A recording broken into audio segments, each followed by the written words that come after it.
Saludos, buenas noches. Bendito sea el nombre del Señor. Este es su hermano, nuevamente, Adrián de León. Gloria al nombre del Señor, ese es mi nombre. Y voy a compartir con ustedes un tema sobre purgatorio. Bendito sea el nombre del Señor. Ya en un video anterior habíamos comentado sobre si esto se trata de un mito o de una realidad. Ese fue en el video anterior. Hoy vamos a entrar de lleno al origen, en un breve relato, resumen, al origen, su gestación, su desarrollo y su implementación como doctrina dentro del catolicismo. Voy a pedirle disculpas por los ruidos que escuchen. Yo vivo en una avenida que pasan muchos carros, y yo, honestamente, yo estoy grabando desde mi celular. Esto yo lo hago para la gloria y honra del Señor. Amén. Así que, por favor, escuchen. El tema es el purgatorio. Y yo quiero comenzar diciéndoles que esta idea nace en el siglo III. Aunque la Iglesia Católica, Apostólica Romana, voy a referirme a la ICAR, que son las siglas, la ICAR establece que no, que esto se remonta desde el nacimiento de la Iglesia primitiva. La realidad es que en la Iglesia primitiva nunca se mencionó purgatorio. Entre los apóstoles, nunca. Hasta el último de los apóstoles, Juan, que escribió, fue el que más duró y escribió 3 cartas, nunca mencionó esa palabra purgatorio, mucho menos ese proceso de purificación que llaman los católicos.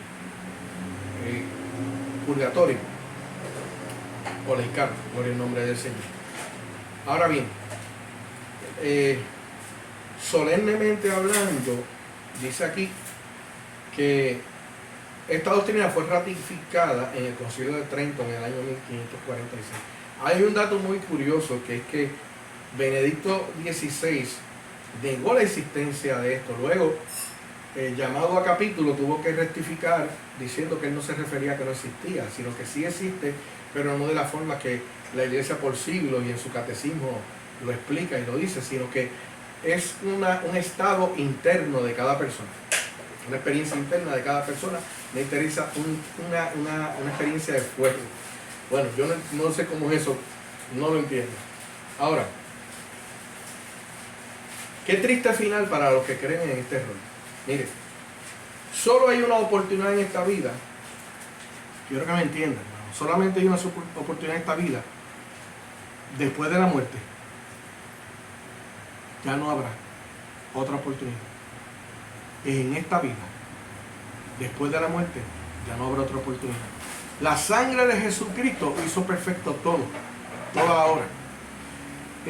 Su sacrificio fue para perdón y purificación de todo pecado. Dice que es la hora perfecta, por lo tanto no había que inventar otra como se inventó esta en el siglo III. Hebreos 9:14 dice: cuanto más la sangre de Cristo, el cual mediante el Espíritu Santo se ofreció a sí mismo sin mancha a Dios, limpiará vuestras conciencias de obras muertas para que sirváis al Dios vivo. Así que, por eso es mediador de un nuevo pacto, para que, interviniendo muerte para la remisión de las transgresiones que había bajo el primer pacto, los llamados, la iglesia, reciban la promesa de la herencia eterna. Primera de Juan 1:7 dice: pero si andamos en luz como Él está en luz, tenemos comunión unos con otros. La sangre de Jesucristo, su Hijo, nos limpia de todo pecado, no de algunos, de todo.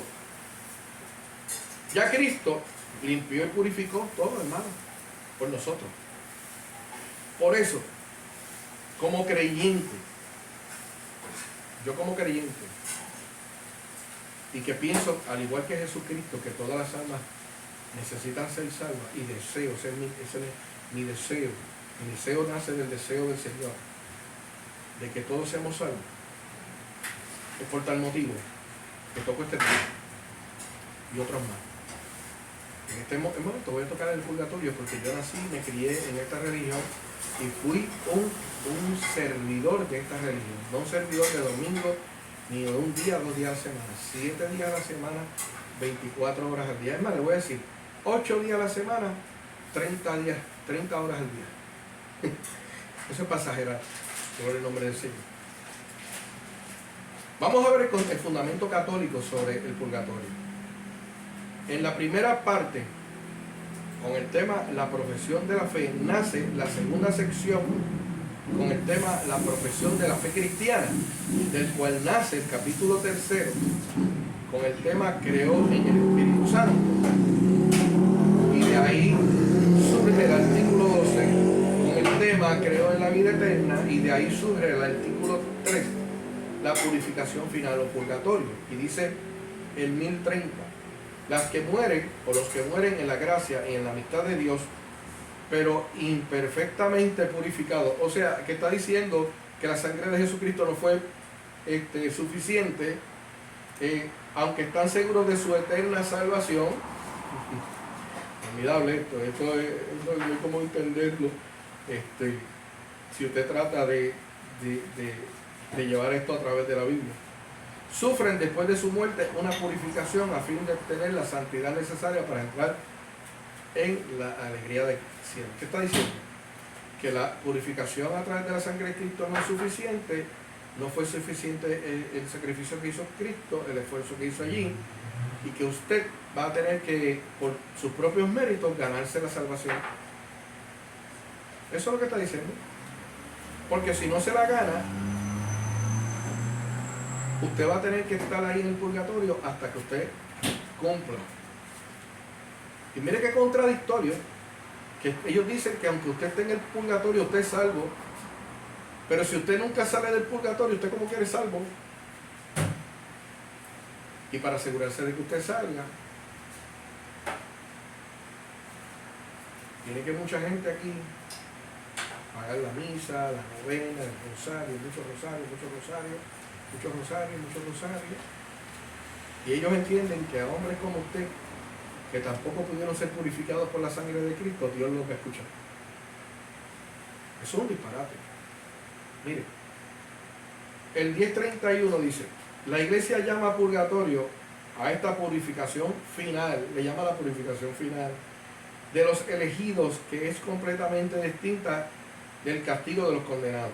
La Iglesia Católica ha formulado la doctrina de la fe relativa al purgatorio, sobre todo en los concilios de Florencia y de Trento. Recuerda que le mencioné Trento ahorita. La tradición de la Iglesia, haciendo referencia a ciertos textos de la Escritura, habla de un fuego purificado. Sigue, continúo. Respecto a ciertas faltas ligeras, como si esto de los pecados blancos, de las mentiritas blancas y pecados pequeños, esto nace de la idea de la Iglesia Católica. En la Biblia no nace eso. La Biblia dice que tanto el que miente como el que mata va para el mismo sitio. Si usted es un mentiroso y de todo lo demás usted está bien, usted no va para el cielo, usted va para el mismo sitio del que mata, del que hace daño. Mire, según lo que afirma, aquel que es la verdad al decir que si alguno ha pronunciado una blasfemia contra el Espíritu Santo, esto no le será perdonado ni en este siglo ni en el futuro. En esta frase podemos entender que algunas faltas pueden ser perdonadas en este siglo, pero otras en el siglo futuro. Ellos están concluyendo eso. Ellos dicen, bueno, con esta palabra que dijo Cristo, pues ahí nos podemos agarrar para entender y decirle a la gente que si no son perdonados aquí, son perdonados allá. Eso es una mentira, eso es falso. Como hemos podido ver, entre el texto aparece un contexto bíblico.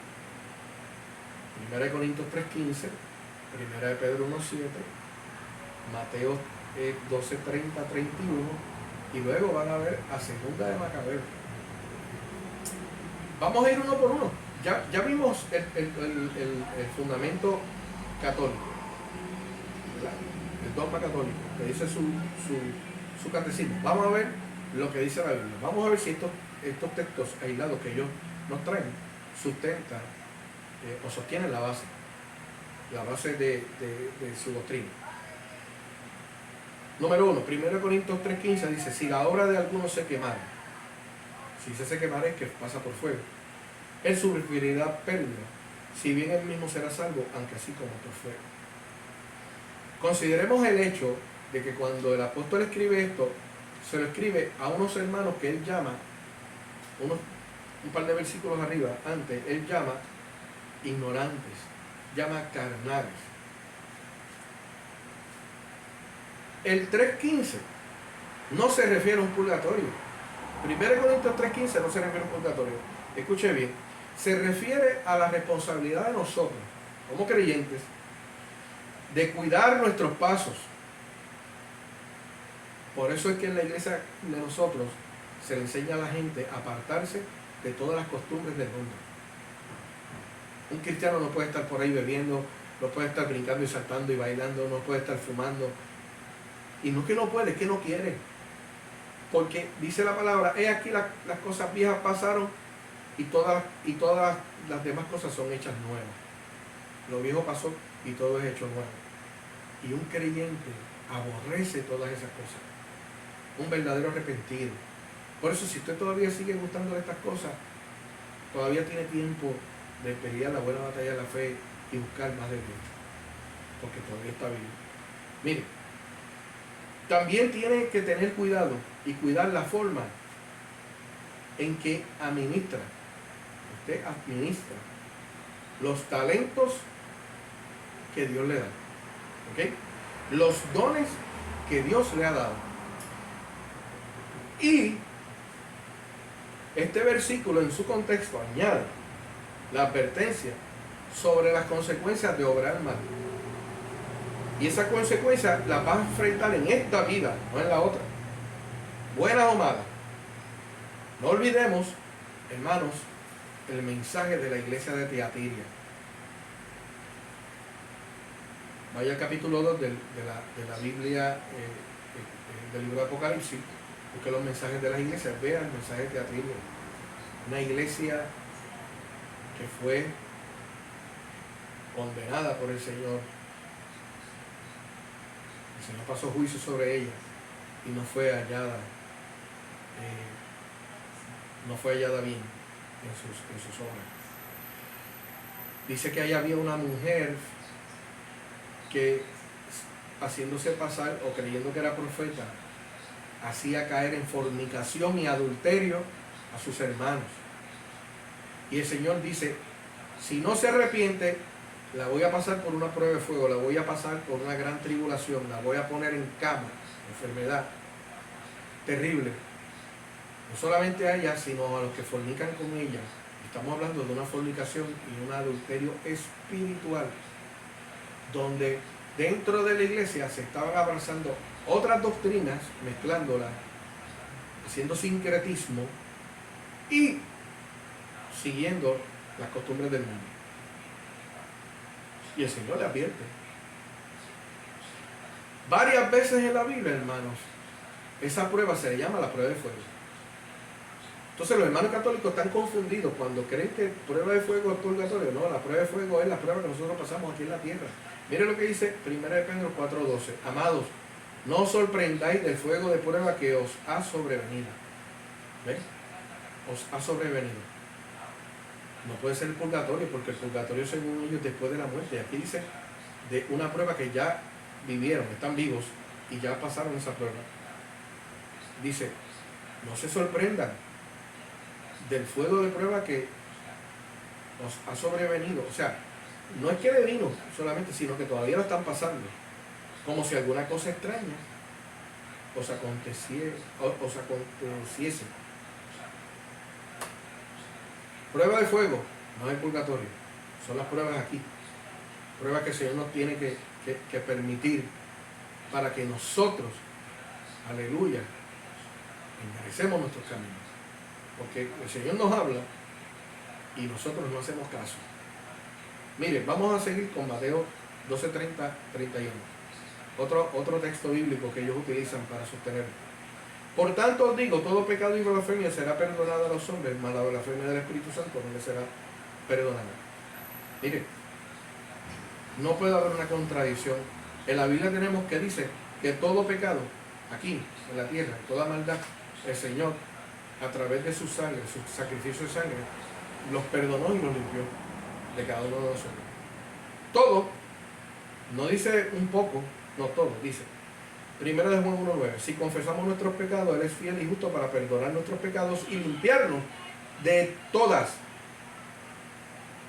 maldad. Isaías 38:17 dice: He aquí amargura grande me sobrevino en la paz, mas a ti agradó librar mi vida del hoyo de corrupción, porque echaste sobre tus espaldas todos mis pecados. Todos. No dice algunos pecados, dice todos. Aleluya, gloria a Dios. Bendito sea el nombre del Señor.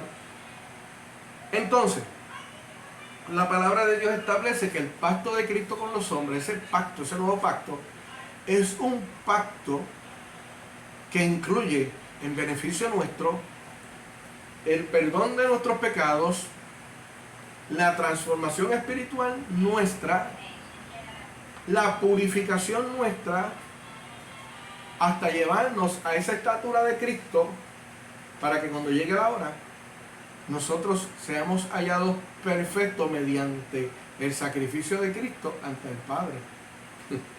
Mi alma te alaba y te glorifica. Entonces, ¿qué fue lo que quiso Cristo decir con eso de que el que blasfeme contra el Espíritu Santo? Mire, vamos al contexto. El contexto está en Mateo 12:30, donde dice: el que no es conmigo, contra mí es, y el que conmigo no recoge, desparrama. Estas palabras vienen antes de decir que todo pecado es perdonado, menos la blasfemia del Espíritu Santo. En contexto, lo que está diciendo es, a lo que se refiere es, que el que está contra Cristo, vive sin Cristo y muere sin Cristo, no es salvo. Voy a ser más claro. Se refiere a que el que vive en contra de Cristo y muere sin Cristo, no tiene el perdón aquí en la tierra. ¿Ve que dice? No tiene perdón ni en este siglo ni en el otro. O sea que, vamos a ver la primera parte, en este siglo. No tiene perdón en este siglo porque nunca se arrepintió, porque siempre renegó y blasfemó. Porque cuando a usted se le predica de Cristo, se le predica la palabra, usted lleva la contraria, usted está blasfemando de las cosas de Dios y del Espíritu. Y si usted no se arrepiente aquí, usted no recibe perdón. Si usted muere en esa blasfemia, no va a ser perdonado porque ya no tiene oportunidad. Y en el otro siglo tampoco va a ser perdonado porque no hay segundas oportunidades. Entonces, lejos de que Mateo 30:31 dé una segunda esperanza al que muere sin Cristo en su pecado, pecando, a esos que dicen: tengo a Cristo en el corazón, Él conoce mi corazón, pero usted murió bien embarradito en el pecado.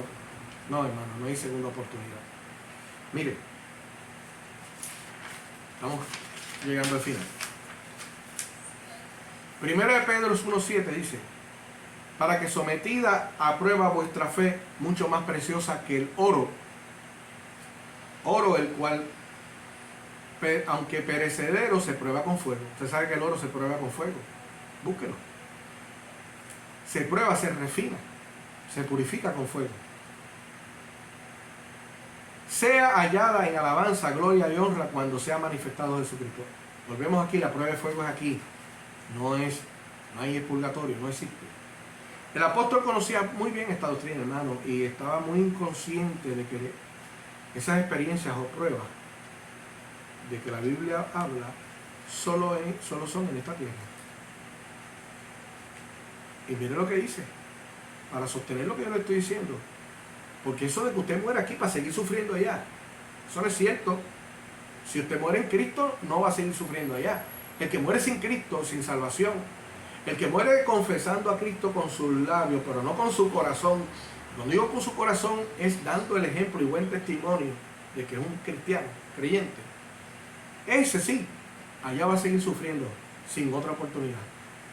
Ahora, los que morimos en Cristo, los que partamos de este lugar con Cristo, sirviéndole a Cristo en espíritu, en verdad, mire lo que dice Apocalipsis 21:4. Dios enjugará toda lágrima de los ojos de ellos, y ya no habrá muerte, ni habrá más llanto, ni clamor, ni dolor, porque las primeras cosas pasaron. O sea, un purgatorio allá en el cielo, donde la gente que supuestamente son salvas, como dice el Vaticano, como dice el ICAR, están llorando y suplicando para que lo saquen de ese lugar porque están sufriendo, están siendo atormentados. No, hermano, eso no existe allí. El único lugar de tormento es el infierno y el que caiga ahí, de ahí no sale. De ahí usted no sale. De ahí no sale el que caiga ahí. Dios me libre, si yo caigo ahí, yo no salgo ahí tampoco, eso me incluye. Gloria al nombre del Señor. Por eso, hermano, yo le digo a usted que yo he aceptado esto completamente para no ser engañado por esta mentira. He aceptado el sacrificio de Cristo completamente. Lo he recibido y lo atesoro con mi propia vida. Gloria al nombre del Señor. Mira lo que dice Pedro en contexto. Que sois guardados por el poder de Dios mediante la fe para alcanzar la salvación que está preparada para ser manifestada en el tiempo postrero, en lo cual vosotros os alegráis, aunque ahora, por un poco de tiempo, si es necesario, tengáis que ser afligidos en diversas pruebas. Y luego llama a estas pruebas en el 1.7, pruebas de fuego. Clara. Más que claro. Las pruebas de fuego son aquí. Después que salgamos de aquí, hermanos, se acabó esto. Vamos a examinar el último contexto. Mire lo que dice aquí. El último, el más duro para ellos, para la ICAR. Macabeos.